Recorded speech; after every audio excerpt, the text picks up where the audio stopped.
Hi viewers, welcome to KJTS Samayal. இன்னைக்கு நம்ம பார்க்க போறது பொட்டேட்டோ கட்லட். தேவையான பொருட்கள் 1/4 கிலோ உருளைக்கிழங்க வேக வச்சு மசிச்சு ரெடி பண்ணி வச்சிருக்கேன். சிறிதளவு கொத்தமல்லி, 1 ஸ்பூன் சாட் மசாலா, 1 ஸ்பூன் மிளகுத்தூள், 1/2 ஸ்பூன் காரப்பொடி, சிறிதளவு பெருங்காயம், சிறிதளவு மஞ்சத்தூள், உப்பு தேவைக்கேற்ப, பிரெட் கிரம்ஸ், 2 ஸ்பூன் மைதா மாவு. ஒரு பெரிய பவுலில் உருளைக்கிழங்கு போட்டுக்கோங்க.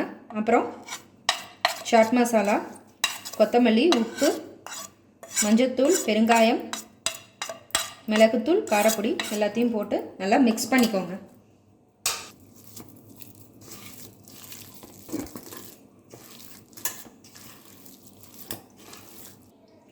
இது மாதிரி நல்லா மிக்ஸ் பண்ணி வச்சுக்கோங்க. நல்லா மிக்ஸ் பண்ணதுக்கப்புறமா இது மாதிரி நல்லா உருட்டிக்கோங்க. உருட்டிட்டு நல்லா ரவுண்ட் ஷேப்பில் இது மாதிரி வரணுங்க. நல்லா பார்த்துக்கோங்க, அப்போ தான் கட்லட் மாதிரி இருக்கும். இது மாதிரி ரெடி பண்ணி வச்சுக்கோங்க. இதுக்கப்புறமா மைதாவில் கொஞ்சமாக தண்ணி ஊற்றி திக் பேஸ்ட்டாக ரெடி பண்ணி வச்சுக்கோங்க.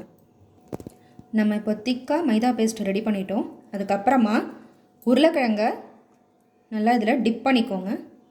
டிப் பண்ணிவிட்டு பிரெட் கிரம்ஸில் முன்னாடியும் பின்னாடியும் நல்லா அதை அப்ளை பண்ணிக்கோங்க. தவா நல்லா ஹீட்டாக இருக்குது. 2 ஸ்பூன் எண்ணெய் ஊற்றி ரெடி பண்ணி வச்சுருக்கேன்.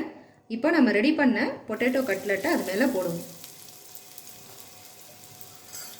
மேலே 2 ஸ்பூன் எண்ணெய் ஊற்றிக்கோங்க. டீப் ஃப்ரையும் பண்ணலாம், ஷாலோ ஃப்ரையும் பண்ணலாம். இன்றைக்கி நான் ஷாலோ ஃப்ரை தான் பண்ணுறேன். உங்களுக்கு விருப்பம்னா நீங்கள் டீப் ஃப்ரை கூட பண்ணலாம். இந்த சைடு நல்லா வேகட்டும்.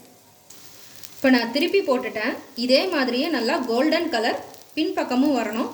வெயிட் பண்ணுவோம். இப்போ பின்பக்கமும் நல்லா கோல்டன் கலர் வந்துருச்சு. நம்மளோட பொட்டேட்டோ கட்லட் ரெடி ஆகிடுச்சு. நம்மளோட பொட்டேட்டோ கட்லட் சர்வ் பண்ண ரெடி ஆகிடுச்சு. பாருங்கள் எவ்வளோ நல்லா குக்காக இருக்குன்னு.